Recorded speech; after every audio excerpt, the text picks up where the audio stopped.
Hello everybody, Richard Owen here at Owen Automotive, and today we're looking at this 4.2 liter E-Type engine that I just bought for $1,000.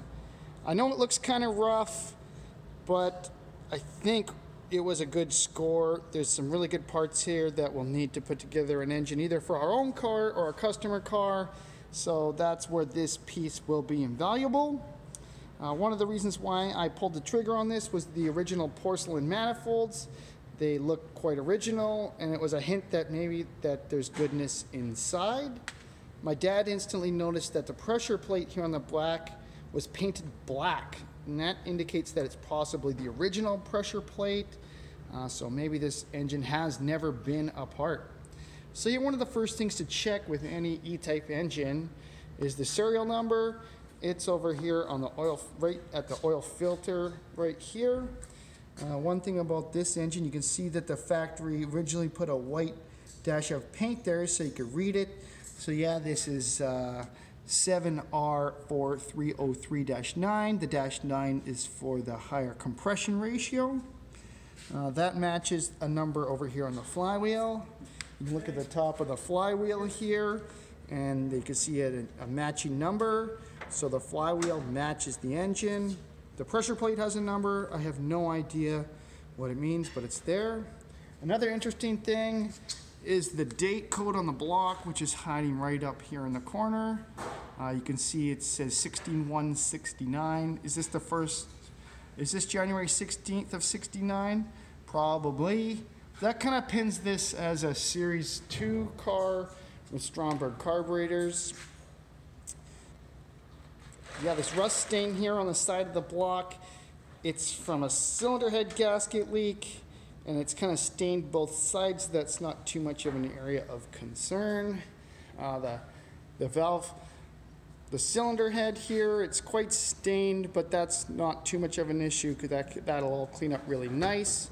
One thing to note about these Series 2 cylinder heads is they are unnumbered, and so that's pretty normal for these things.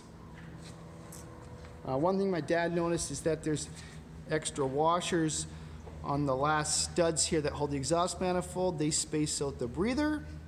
That's a sign that probably this thing had never been apart. Also, a lot of the nuts and bolts and everything on this seem to be original. There's a water pump and the pulley and harmonic balancer. Just go over here. You can see some of the ancillary units that came with this engine. So there's the starter, the alternator, and the distributor. So that's great. It's nice to have all these things complete. I think it's quite rare to get them all, actually. So yeah, the next step is to take off some of these cylinder head nuts, these big domed chrome ones, and start to try to wrestle the cylinder head off. That's easier said than done. Okay, just got a cam cover loose. Let's see what's lurking behind. Geez, it comes off pretty nicely there. What do we got? Ooh, looking pretty clean. Pretty nice. Holy, look at that. Watch your shadow. Oh, in there, right. Look at that. That looks good in there. Doesn't look all burnt. It's not cracked in there either. No cracks. Okay. Wow, and there's the camshaft, long camshaft. There's the timing chain right there. Hasn't seen the light of day in maybe 50 years. How about that?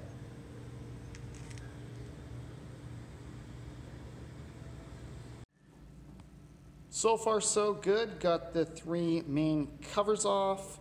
What that does is it reveals all the timing gear of the engine. You can see here the 2 timing chains coming all the way up around the sprockets for the camshaft. The next task will be to remove these 2 bolts. Hopefully the engine turns over so we can get access to these lower bolts. Otherwise, it's going to be a tight situation, which is pretty normal for working on Jag E-Types.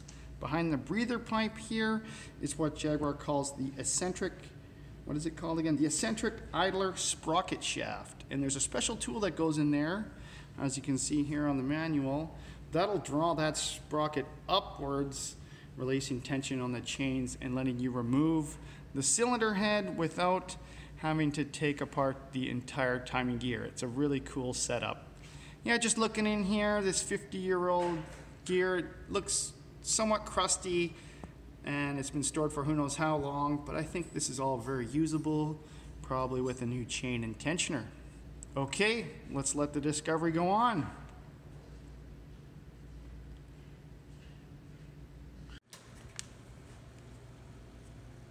Yeah, one last thing to note before I take out this lock wire is the way that the factory wrapped it up. It's quite tight in there and it's done quite nicely with obviously some twist pliers. So yeah, when putting these things back together, it'd be nice to do it the way the factory did, and this is how they did it. Okay, I got one of these sprocket bolts out. They're really tight, so I'm gonna try to turn over the engine for the first time.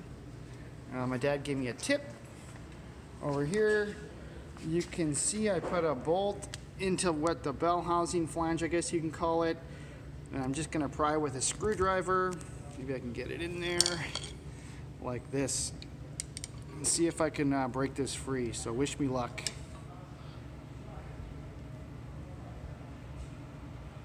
Doesn't seem to be going anywhere. Okay. Yeah, I can't get the engine to rotate. I'm not surprised. It's been sitting for a long time. Luckily, I have this offset wrench, which is going to get me in there and get this sprocket off the camshaft. Okay, I got really lucky here. Got both the cam sprocket bolts out. That was only possible because the engine was seized in this position. Once those are out, have to loosen this lock nut here on the cam sprocket. That's let me just double check this. That's a 3/8 Whitworth. That draws completely out. Sometimes you need to tap it in the center there just to get it loose. Then we can use one of a variety of tools we have. You can see them down here. And the idea with these is they'll push in this stop right here and let this whole sprocket rotate. It'll go clockwise, and that's going to release the tension on the chains.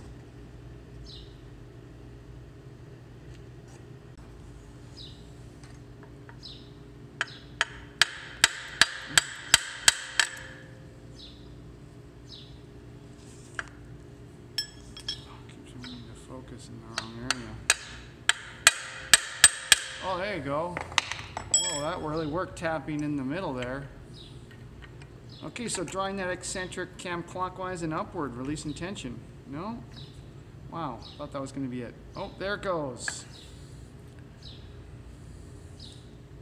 No, it's locked now. So now the tension is slackened on the chain, and we're going to be able to draw these cam sprockets up this way here.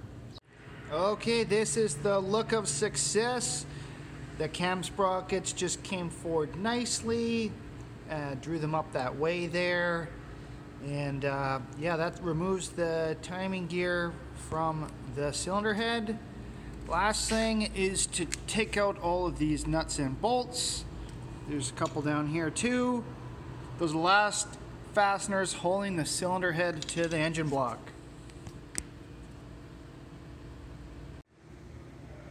All right, we're getting closer. Getting a feeling the way the rest of the engine's dismantling that this head ain't gonna come off easy. Got all the 3/4 acorns off. Some of the studs look good, like that one right there. Some of them are not looking good, like this one right here. One of the things I do for any ones that look like they're completely locked in place is I'll put the acorn nut on there and just gently tap it and try to get it loose away from the cylinder head wall there. Okay, I'll show you the technique. I like to use a big hammer like this. It's full of lead. And really give it the head some wax from underneath right here. And that's drawing it up a bit, so put some sealant underneath and try to loosen the gasket. And up front here, come over here, Dad. I put a nut on one of these studs right here, and very carefully with a mallet just start hitting that upwards. And that is starting to move the cylinder head up so I can get more of my lubricant in there. And eventually, I think this thing's gonna raise up. Yeah, we lucked out with this. Holy. Okay, got it on the hoist with a light pressure, lifting up, not the entire engine. And here's the technique. Just gently tap up on it and see if we can get a bit of lift off. That's just tapping it here. Okay, got it up a little higher. Just gonna keep whacking. Just gonna keep whacking. Look in there, oh yeah. Oh, there's the phone. Lots of penetrant. Now it seems to be lifting up with the hoist.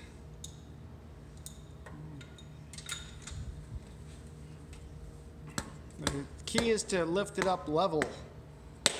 So you get working it up and down and get that movement, get that free movement up and down. So see it moving with the hoist there, isn't that nice? Yeah, that's good. Yeah, she's just barely on there, but holding on for dear life. Doesn't want to release. Just keep the tension up and keep bashing, I guess. One thing we did was we bent over this exhaust stud. I'd take these out next time beforehand. Okay, here we go. 48 minutes later. A lot of back braking, pounding, and she's free. She was stuck on the boss of the studs. Oh, there's no boss there, is there? It was stuck on this stud here. The problem is I think that the threads protrude past the wall of the stud and it just gets caught on them. There goes the head up there. And next is the Discovery. Wow, look at that. It's the first look at the cylinder walls. First look at the pistons. We've mucked it up with so much corrosion and oil, it's hard to really get a good idea of what's going on. So I'm gonna vacuum it up, clean it up a bit, and then get back to you guys.